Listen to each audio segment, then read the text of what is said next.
Good morning dear students. Gravitation chapter के examples के जितने क्वेश्चंस हैं उन सारे क्वेश्चंस को आज इस क्लास में हम सॉल्व करने वाले हैं। इस क्लास में आप सीखोगे कि किसी भी क्वेश्चंस को सॉल्व करने की हमारी क्या अप्रोच होनी चाहिए, कैलकुलेशन हमें कैसे फास्ट करनी चाहिए। साथ ही साथ हम ये सीखेंगे कि फिजिक्स में न्यूमेरिकल को सॉल्व करने का बेस्ट तरीका क्या होता है। ग्रेविटेशन क्लास 9 की साइंस का फिजिक्स से रिलेटेड चैप्टर है और इसमें एग्जांपल नंबर 9.1 है and this example says the mass of the earth is 6 into 10 to the power 24 kilogram and that of the moon is 7.4 into 10 raised to the power 22 kilogram. हमको पृथ्वी और moon का मास दिया गया है, तो दो इंफॉर्मेशन ये दी गई है। If the distance between the earth and the moon is 3.84 into 10 raised to the power 5 kilometre और इनके बीच की डिस्टेंस हमको किलोमीटर में दी गई है। ध्यान देना, किलोमीटर में दी गई है। हमको एसआई यूनिट में मीटर में डिस्टेंस चाहिए होती है, इसका मतलब किलोमीटर को हमें मीटर में कन्वर्ट करना होगा। Calculate the force exerted by the earth on the moon. हमको कैलकुलेट करना है कि पृथ्वी अपने मास के कारण मून पे कितना फोर्स लगाएगी, कितने फोर्स उसको खींचेगी। कैपिटल जी की वैल्यू दी गई है 6.7 into 10 raised to the power -11। तो इतनी इंफॉर्मेशन के साथ हमको फोर्स कैलकुलेट करना है, तो क्या हमारे पास इससे रिलेटेड कोई फार्मूला है? हाँ है। F is equal to capital G m1 m2 divided by R squared. तो सारी इंफॉर्मेशन दी गई है, फोर्स निकाला हमारे लिए अब इजी हो जाएगा। तो हम यहां पे लिखेंगे बच्चों सॉल्यूशन।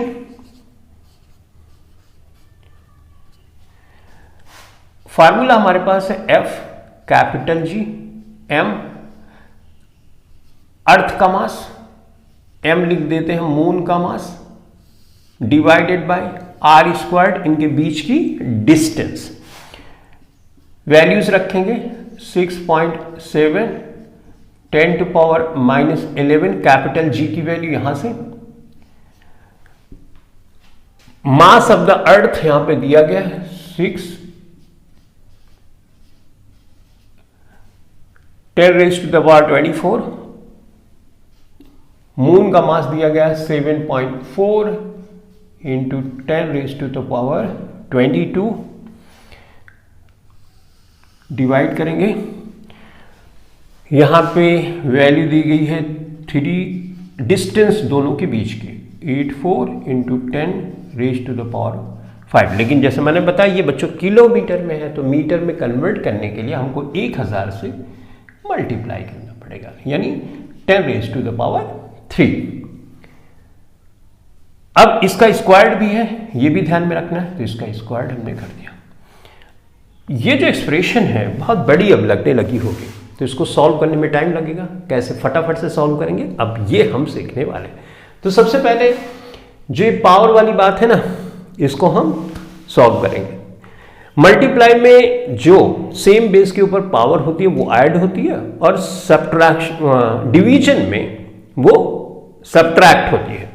तो इसी लॉजिक का इस्तेमाल करेंगे और सबसे पहले पावर जो दी गई है उसको सॉल्व करें। तो 6.7 यहां पे हमने किया 6, यहां पे किया 7.4, यहां पे 3.84 बच्चों मैंने लिखा और ये स्क्वायर्ड है, इसका मतलब ये 2 बार होना चाहिए 3.84। ठीक, अब 10 के ऊपर सारी पावर लगी है, ध्यान से देख रहे होगे, तो 10 यहां पे मैं एक बार सिर्फ लिखूंगा। -11 है, -11 किया, +24 है, +24 किया, +22 है, +22 किया। अब यहां पे देखो मल्टीप्लाई में है तो पावर जुड़ेगी, 5 3 8 और पावर के ऊपर पावर होता है तो मल्टीप्लाई होता है, तो 8 दूनी 16, यानी यहां पे +16 ऊपर जाएगा तो ये -16 में हो जाएगा। ठीक है, तो इसको सॉल्व कर लेते हैं। देखो 24 है और 22 है, तो 4 2 6 46, ये पॉजिटिव में होगा। अब नेगेटिव वाला है हमारे पास -16 और -11, तो 6 1 7 1 1 2 27 से घटाओगे, इसमें बड़ा है पॉजिटिव तो ये हो गया, और यहाँ पे 19 यानी प्लस 19। तो यहां पर तुम अगले स्टेप में करना, मैं यहीं पर कर दे रहा हूं। तो ये इसका मतलब ये सब सारी चीजें हट के यहां पे इस तरह से हो जाएगा। डन। तो पावर वाली प्रॉब्लम सॉल्व हो गई। अब यहां पे डिसिमल देखो, जगह जगह पे डिसिमल है। ये 10 रेज़ टू द पावर 19 है। इसका मतलब बच्चों एक के बाद 19 जीरो होंगे, यानी ये बहुत बड़ा अमाउंट, बहुत बड़ी वैल्यू हुई। तो ऐसी कंडीशन में जो डिसिमल में चीजें हैं हम उसको इग्नोर भी कर सकते हैं। राउंड ऑफ करके हम अप्रॉक्सीमेट वैल्यू कैसे निकालते हैं ये आपने जरूर छोटी क्लासेस में सीखा होगा। इससे रिलेटेड मैंने एक वीडियो भी बनाई है, तो उसको देख लोगे तो और फटाफट समझ जाओगे किस तरह से करना है। फिलहाल मैं यहां पर सिखाने की कोशिश आपको कर रहा हूं। बच्चों देखो, जिसको राउंड ऑफ करना, अगर वो 5 है या 5 से ज्यादा है तो पिछली वाली संख्या में 1 हम जोड़ देते हैं, वही हम करने वाले हैं। तो यहां पे हम कर देंगे 7, क्योंकि ये 7 है, 1 ऐड कर दिया पीछे, 6 को ऐसे ही रहने देते हैं। ये 7.4 है, इसको 7 कर देते हैं। ये 3.8 है, तो यहां तक राउंड ऑफ करेंगे तो पिछली वाली संख्या में 1 ऐड कर देंगे, और यहां पर भी। ऐसा हम इसलिए कर ले रहे हैं क्योंकि यहां 10 रेज़ टू द पावर 19 है, तो इसकी ज्यादा वैल्यू निकल के नहीं आएगी। इसको सॉल्व करेंगे, 2 3 6, 2 दूनी 4 और 2 3 6। तो बच्चे इसको मल्टीप्लाई कर लो फटाफट। देखो 7 7 49 मल्टीप्लाई 3 और ये 4 दूनी 8, 10 रेज़ टू द पावर 19। यहां पे करो 3 9 27, 3 चौक 12 और 2 14, 147 हुआ, divided by 8 into 10 to power 19। इसको आप बहुत अच्छे से जानते हो कि कैसे डिवाइड करना होता है, तो ये कर लो। 8 1 8 6 67, 8 5 8 6 8 7 56, 8 8 64। यहां बच्चे 7 में से 4 माइनस करोगे 3 आएगा, राइट। दशमलव बढ़ाओगे 0, 8 3 24, तो 18.3। लेकिन ये बच्चों हम अप्रॉक्सीमेट में कर रहे हैं, तो ऐसे अप्रॉक्सीमेट का साइन भी लगाते हैं। तो हमारे पास आया 18.3 इंटू 10 टू पावर 19। ठीक बात। ये यहां तक पहुंचे थे तो हम यहां पर लिखें तो ज्यादा बेहतर है। Correct, 18.3 into 10 to power 19। ठीक है, तो ये बच्चों हमने लगभग में किया, राइट। ये लगभग में हम यहां पे निकाल रहे हैं, इतना हुआ। अब जनरली क्या होता है ना कि हम अगर इतने बड़े नंबर्स को पावर के फॉर्म में लिखते हैं तो ये दशमलव इस वाले एक डिजिट के बाद होता है, तो वहीं पे कर लेते हैं 1.8, right. 10 raise to the power 19। यहाँ पे दशमलव इस साइड से इधर अगर शिफ्ट करते हैं, जैसे एक डिजिट हमने शिफ्ट किया तो 10 के ऊपर एक पावर बढ़ जाती है, तो 19 तो था ही पहले से, एक पावर प्लस में बढ़ेगी तो ये 19 और 1 20 हो जाएगा। ये 1.8 बच्चों क्या हुआ, ये 1.83 ना, ये क्या हुआ, अगर इसका राउंड ऑफ करेंगे तो ये लगभग 2 आ जाएगा ना, आ जाएगा कि नहीं आ जाएगा, ऑब्वियसली आ जाएगा, राइट। तो 10 टू पावर 20, ये न्यूटन में हमको फोर्स की वैल्यू आ गई। तो पहली चीज हमने सीखी कि जो इंफॉर्मेशन दी गई है और क्या निकालना है उससे रिलेटेड हमको फार्मूला पता होना चाहिए। उसके बाद अगर पावर बहुत बड़ी है तो हम राउंड ऑफ करके भी कैलकुलेशन कर सकते हैं और आपका अपना आंसर हम यहां पर ला सकते हैं। तो आपने ये देखा हमको यहां पर जो आंसर मिला ये मिला 2.00 into 10 raise to the power 20। अगर आप बुक में देखोगे तो बहुत ज्यादा अंतर आपको नहीं दिखता है। आप देखोगे बुक का आंसर तो ये दिया गया है, एग्जाम्पल का क्वेश्चन है, तो 2.02 into 10 raise to the power 20 newton दिया गया। तो बहुत ज्यादा अंतर है नहीं ना, 10 के पावर ऊपर 20 पावर है और ये 2.2 मतलब कोई वैल्यू नहीं, तो इग्नोर भी किया जा सकता है। तो इस तरह से आपने देखा कि अगर इस तरह से बड़ी बड़ी कैलकुलेशन हो तो कैसे फास्ट सॉल्व करना होता है। तो इसके बाद बच्चों हम सॉल्व करेंगे एग्जाम्पल 9.2 को। ग्रेविटेशन क्लास 9 साइंस के एग्जाम्पल नंबर 9.2 को हम सॉल्व करने जा रहे हैं। A car falls off a ledge and drops to the ground in 0.5 second, let g is equal to 10 metre per second squared for simplifying the calculations. देखो यहां पर लिखा है for simplifying the calculations. 9.8 metre per second square होता है, लेकिन simplification के लिए 10 मीटर पर सेकंड स्क्वायर दिया गया। जैसे पिछले क्वेश्चन में हमने राउंड ऑफ किया था, क्यों? ताकि हमारी कैलकुलेशन सिंप्लीफाई हो जाए आसानी से, राइट। तो इतना थोड़ा बहुत अंतर चलता है। क्वेश्चन में बोला जा रहा है लेट्स से कि एक कार है यहां से गिरती है ग्राउंड पे, कितने सेकंड में? 0.5 सेकंड में। तो ये इंफॉर्मेशन हमको बच्चों दी गई है, ठीक है। g की वैल्यू सिंप्लीफिकेशन के लिए 10 मीटर पर सेकंड स्क्वायर तो दी ही गई है, ठीक है। अब हमसे पूछा जा रहा है कि what is its speed on striking the ground. अगर ये कार यहां से यहां तक गिरेगी तो जब टकराएगी तो उसकी फाइनल वेलोसिटी क्या होगी? तो फाइनल वेलोसिटी को बच्चों हम v से दिखाते हैं, ये हमको निकालना है। जब कार यहां पे थी तो इसकी इनिशियल वेलोसिटी क्या रही होगी? 0 रही होगी। तो क्या हम इतनी इंफॉर्मेशन के साथ ये निकाल सकते हैं कि जब कार यहां टकराएगी ग्राउंड पे तो उसकी स्पीड क्या होगी? राइट, हम निकाल सकते हैं। कैसे? इक्वेशन ऑफ मोशन से। तो बच्चों सॉल्यूशन हम लिखेंगे और इक्वेशन ऑफ मोशन हमारा एक होता है v is equal to U plus A T, correct. ये वाला जो वेलोसिटी है इनिशियल, ये तो है 0, तो हमारे पास v is equal to A T बचा, करेक्ट। वस्तु जो गिर रही है इस डायरेक्शन में और जो एक्सेलरेशन ड्यू टू ग्रेविटी है उसकी डायरेक्शन क्या है? इस डायरेक्शन में। वस्तु ऊपर से गिर रही है, पृथ्वी भी इसी साइड में खींच रही है, तो दोनों की डायरेक्शन सेम है, तो चिन्ह बदलने की, साइन बदलने की जरूरत नहीं होती। अच्छा, ए जो होता है जब एक्सेलरेशन ड्यू टू ग्रेविटी की बात करते हैं तो इसको हम g से डिनोट कर देते हैं, तो कर दिया हमने। अब फाइनल वेलोसिटी यहां से हम निकाल सकते हैं। g की वैल्यू यहां पे 10 बच्चों दिया गया है और टाइम हमको दिया गया है 0.5 सेकेंड में ये आके ग्राउंड से टकराती है। तो v इज इक्वल टू ये हो गया 50 तो मीटर पर सेकेंड। तो ये पहले वाली क्वेश्चन का हमारा आंसर हो गया। दूसरा है what is it's average speed during the 0.5 second. अब देखो बच्चों, एवरेज स्पीड का मतलब होता है शुरू से लेके आखिरी तक जो डिस्टेंस है वो टोटल कितनी है और ये डिस्टेंस ट्रेवल करने में टोटल टाइम कितना लगा, यानी total distance divided by total time. अगर हम ये कर देते हैं तो हमको एवरेज स्पीड पता चल जाती है, ठीक। तो यहां पे टोटल टाइम तो हमको पता है, यहां से यहां गिरने में हमको 0.5 सेकेंड का समय लगता है, मतलब ये कार को गिरने में लगता है, लेकिन ये डिस्टेंस हमको पता नहीं।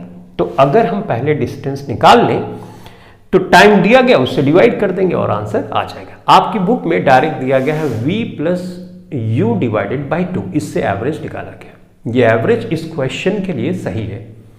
क्लास 11 में जाओगे तो average v plus you divided by 2 से निकालोगे हर बार तो आपका आंसर हो जाएगा गलत, ठीक है। तो अभी तक हमने इंफॉर्मेशन ये सीखी है total distance upon total time, तो उसी अप्रोच को हम इस्तेमाल करेंगे, उसी कॉन्सेप्ट का यूज करेंगे और हम निकालेंगे एवरेज स्पीड।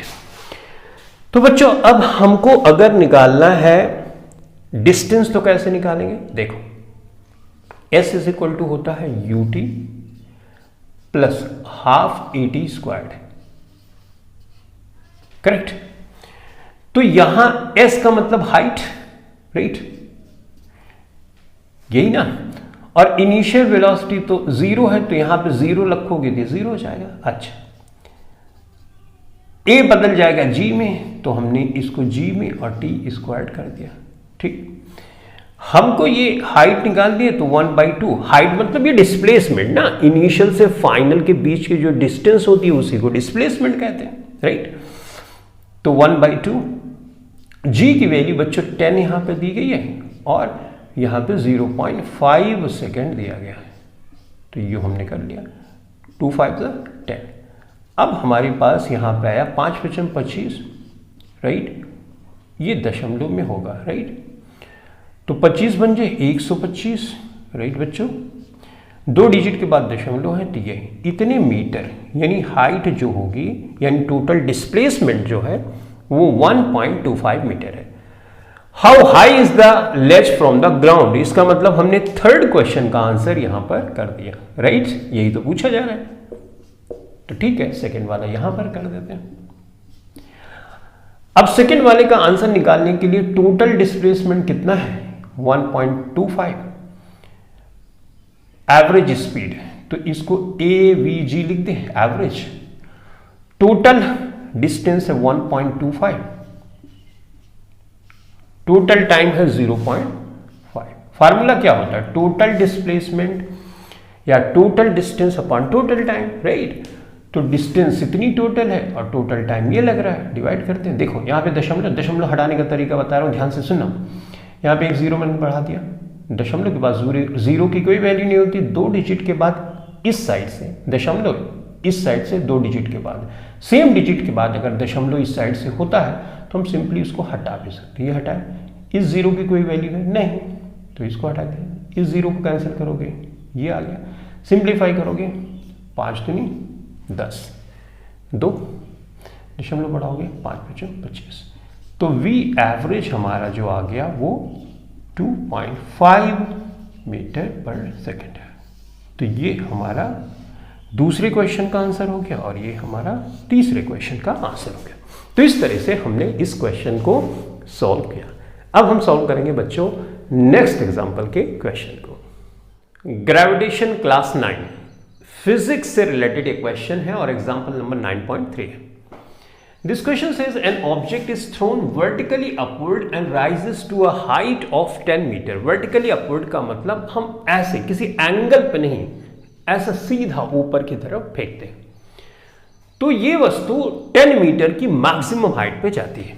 सिचुएशन कुछ इस तरह से, लेट्स से ये अर्थ का सरफेस है जहां पे हम खड़े, वर्टिकली अपवर्ड बच्चों फेंकेंगे तो इस तरह से हमने फेंका, मैक्सिमम हाइट मानो यहां तक वस्तु पहुंचती है। तो ये जो हाइट है हमको यहां पर दी गई है कि वस्तु को जब हम पृथ्वी के सरफेस से फेंक रहे हैं तो ये 10 मीटर की हाइट पे मैक्सिमम जाती है, ठीक है।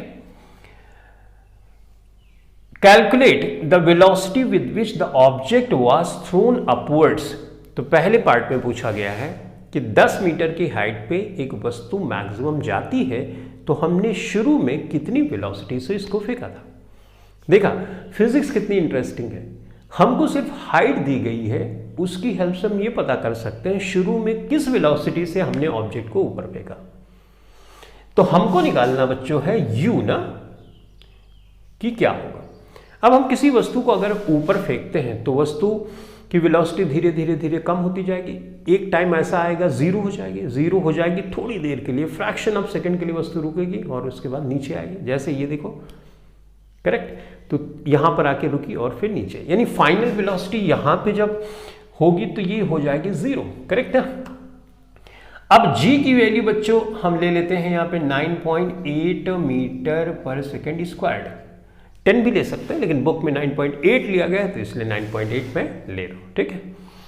अब इसकी हेल्प से हम निकालने वाले हैं कि वेलोसिटी क्या होगी ऑब्जेक्ट की जब ये शुरू में फेंका जाएगा, तो u निकालना है। तो बच्चों अब सोल्यूशन हम फाइंड करेंगे। देखो हमारे पास एक फार्मूला होता है v squared is equal to u squared plus 2as होता है कि नहीं, ठीक है। v squared final velocity, u squared initial velocity plus 2a acceleration है और यहां पे एक्सेलरेशन ड्यू टू ग्रेविटी है तो इसको g में भी बदल सकते हैं। s क्या है, डिस्प्लेसमेंट है, तो यहां से यहां तक का डिस्प्लेसमेंट यानी h ऐसे लिख सकते हैं, राइट। ओके, अब फाइनल वेलोसिटी जैसे मैंने आपको यहां पे समझाया कि ये जीरो है तो ये तो जीरो हो गई। अब हमारे पास बचा u स्क्वायर्ड, करेक्ट। बच्चों देखो ये g जो है किसी वस्तु को नीचे खींचती है और वस्तु किधर जा रही है, ऊपर। तो जब डायरेक्शन ऑफ मोशन, जिधर वस्तु चल रही है उसकी अपोजिट डायरेक्शन में एक्सेलरेशन लगता है तो उसको हम नेगेटिव में लेते हैं। तो वस्तु ऊपर जा रही है, हमने ऐसे फेंका और पृथ्वी नीचे खींच रही है, तो इसको जी को नेगेटिव में लेंगे तो ये यहां पर नेगेटिव में हो जाएगा। करेक्ट बच्चों? अब इसको थोड़ा सा सिंप्लीफाई करेंगे हम, तो हम लिख सकते हैं u squared is equal to 2gh। ये कैसे किया? ये नेगेटिव है, इधर लेके चले आए तो u squared is equal to 2gh होगा। उसको थोड़ा सा हमने इस तरह से लिख दिया। तो u इज इक्वल टू हम करेंगे तो 2gh अंडर रूट में आ जाएगा, स्क्वायर है तो स्क्वायर रूट में आ जाएगा। अब सिंपली वैल्यू रख दो 2, g की वैल्यू यहाँ पे 9.8 है, राइट, h की वैल्यू बच्चों यहाँ पे 10 है। तो ये हमने कर दिया। अब 2 8 16, राइट, 2 9 18 1 19, तो हमारे पास यहाँ पे ये आ गया। 10 से मल्टीप्लाई करोगे तो ये हो जाएगा, दशमलव यहाँ शिफ्ट हो जाएगा, राइट। 196 का अगर तुम स्क्वायर रूट निकालोगे तो 14 आएगा, तो 14 मीटर पर सेकेंड। तो इसका मतलब ये हुआ कि शुरू में अगर हम 10 मीटर पर सेकेंड की वेलोसिटी से वस्तु को फेंकेंगे वर्टिकली अपवर्ड, तो ये वस्तु 10 मीटर की हाइट पे मैक्सिमम जा सकती है। ठीक। अब दूसरे पार्ट में पूछा गया and the time taken by the object to reach the highest point. इस हाईएस्ट पॉइंट पे पहुंचने के लिए कितना टाइम लगा हमको ये भी बताना है। तो हम ये भी बता सकते हैं इक्वेशन ऑफ मोशन से। देखो कैसे। तो फर्स्ट पार्ट तो ये हो गया, सेकेंड पार्ट को हम यहां पे सॉल्व कर रहे हैं।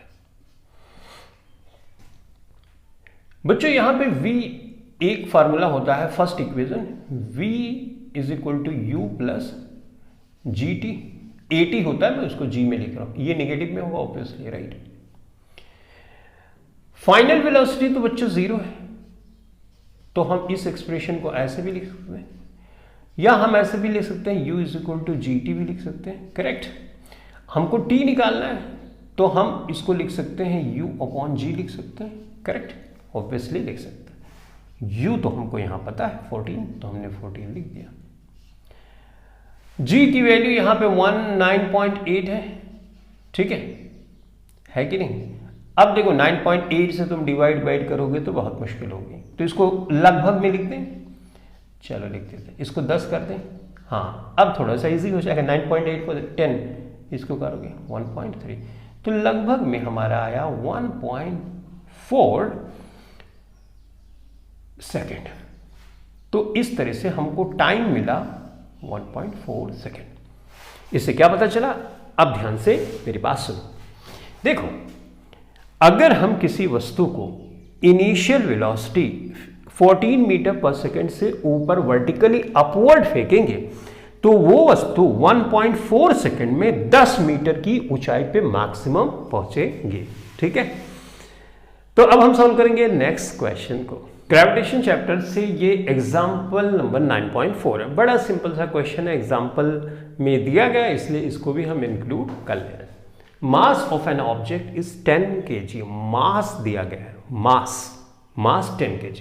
What is its weight on the earth. Earth पे इसका क्या वेट होगा? तो बच्चों वेट का फार्मूला होता है W is equal to mg। m mass है, g acceleration due to gravity है।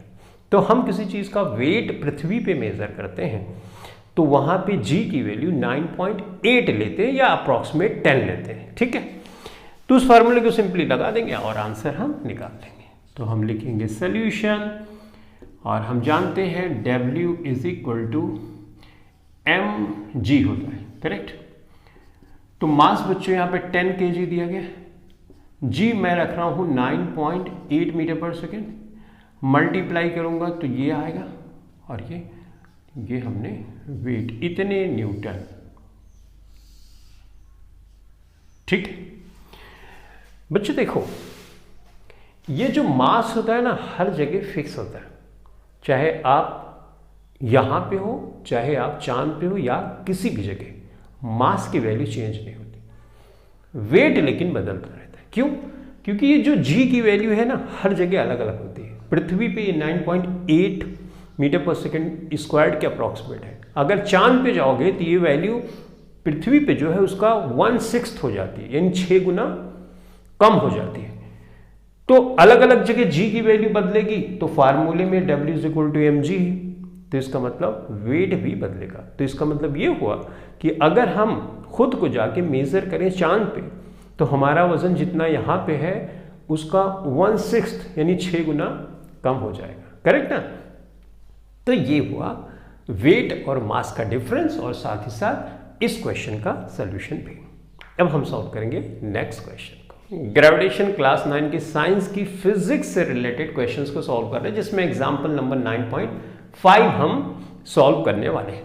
N object weighs 10 newton when measured on the surface of the अर्थ।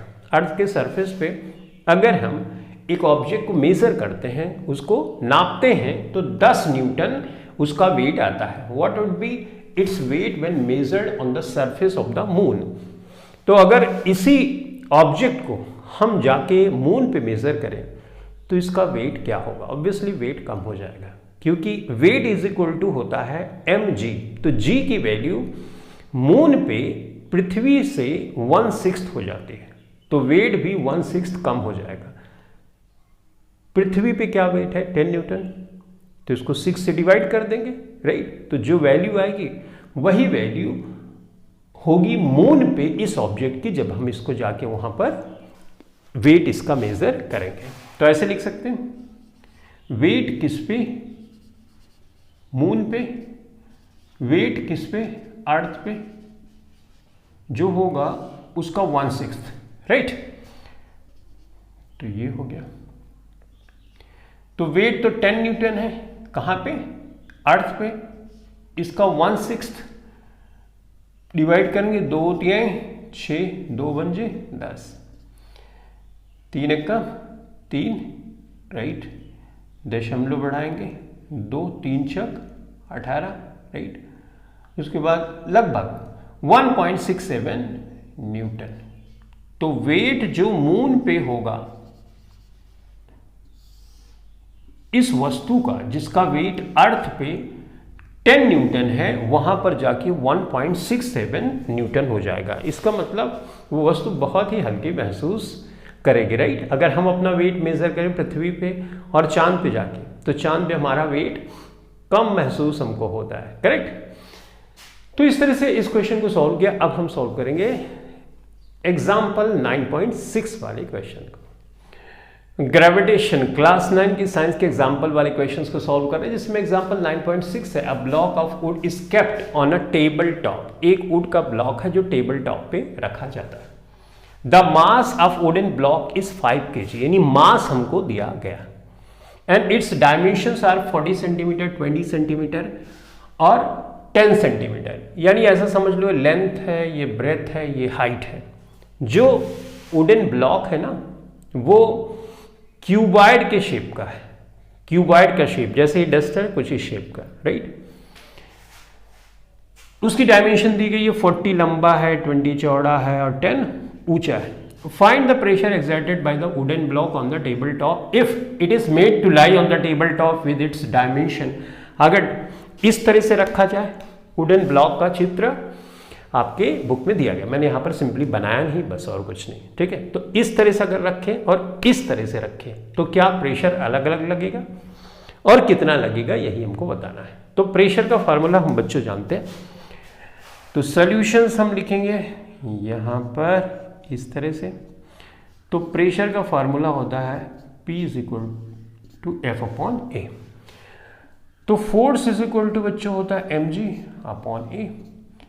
मास यहां पे देखो दिया गया है 5 kg। जी की वैल्यू पृथ्वी पे 9.8 मान सकते हैं, तो हमने इसको 9.8 कर दिया, ठीक है? अब हमको एरिया, एक बार ये वाला एरिया लेना है, यानी ए वाला पार्ट सॉल्व करना है, एक बार ये एरिया लेना है। तो एरिया लेने से देखो प्रेशर की वैल्यू चेंज हो जाएगी। यहाँ पे लेकिन सेंटीमीटर में दिया गया है, तो अगर इसको आप मीटर में बदलोगे तो 100 से डिवाइड करोगे तो आंसर ये हो जाएगा 0.2। इसको 100 से डिवाइड करोगे ये 0.1, यानी 0.2 मीटर और 0.1 मीटर, राइट? यहाँ पे ये हो जाएगा 0.4 मीटर और ये हो जाएगा 0.2 मीटर। तो हमने मीटर में कन्वर्ट कर लिया, कन्वर्ट करना जरूरी भी है। इसको आप मल्टीप्लाई करोगे तो एरिया आ जाएगा। Length into breadth is equal to area होता है किसी भी रेक्टेंगुलर शीट की, राइट। और जो क्यूबॉइड होता है वो छः ऐसे रेक्टेंगुलर शीट से बना होता है, तो इसको मल्टीप्लाई कर सकते हैं। देखो तो 0.2 है और 0.1 है, ठीक है। सिंपली एरिया हम रख रहे हैं, ये किया हमने। तो यहाँ पे 2 1 2 आगे कर ले रहे हैं, 5 इंटू 9.8, 2 1 2। लेकिन ध्यान रहे यहाँ पे आंसर ये आएगा 2 1 2, 1 डिजिट, 2 डिजिट के बाद आपको दशमलव प्लेस करना है। अब यहाँ पे दशमलव यहाँ पे यहाँ कैसे हटाएं, 0 बढ़ा दिया, दशमलव के बाद 0 का कोई फर्क नहीं होता, करेक्ट है। 2 डिजिट के बाद डिसिमल पॉइंट 2 डिजिट के बाद तो दशमलव हमने सिंपली हटा दिया, 0 की कोई वैल्यू होती है नहीं। तो ये 2 चौक 8, 1 9, 2 9 18, ये मल्टीप्लाई कर लो, 5 9 45, 5 20, 20 4 24, ये हो गया। और ये हमारा प्रेशर हो गया। प्रेशर की यूनिट बच्चों होगी, ये फोर्स की यूनिट होती है न्यूटन, एरिया की यूनिट होती है मीटर स्क्वायर्ड। तो ये प्रेशर की वैल्यू आ गई जब वुडन ब्लॉक को इस तरह से रखा गया कि ये कुछ इस तरह की सिचुएशन है, वुडन ब्लॉक को इस तरह से रखा गया, राइट। तो कितना प्रेशर एक्सर्ट करेगा, इतना प्रेशर एक्सर्ट करेगा। अब बी वाले पार्ट को हम सॉल्व करते हैं। सब कुछ सेम रहेगा, फार्मूला सेम होगा, सिर्फ एरिया हम चेंज करेंगे। तो यहाँ पे लिख देंगे 5, 9.8, यहाँ पे एरिया हम रख देंगे 0.4 और ये 0.2, ठीक है। इस वाले पार्ट में देखो एरिया ही सिर्फ बदला हुआ है। तो लो सॉल्व कर लेते हैं। 9.8 4 दूनी 8 यानी 0.08। डिसिमल पॉइंट हटाना चाहते हैं, ये किया, दशमलव यहाँ से दशमलव हटाया, यहाँ से ये हटा दिया हमने, ठीक है। अब उसके बाद कैंसिल कर सकते हो, 4 से कह सकते हैं, 4 दूनी 8, राइट, 4 दूनी 8, 1 9, 4 3 4 चौक 16 ना, 2 18, 4 पंजे 20। तो ये हो गया। अब हमारे पास आएगा, अगर गुणा करें 5 बचम 25, 5 चौक 20 और 2 22, 5 दूना 10 और 2 12, ये हो गया। अब इसको आप डिवाइड कर सकते हो, देखो 2 6 12, 2 1 2, 2 दूनी 4, 1 5 है, दशमलव 2 पंचे 10। तो हमारे पास आया 612.5। यूनिट क्या होती है, न्यूटन पर मीटर स्क्वायर्ड।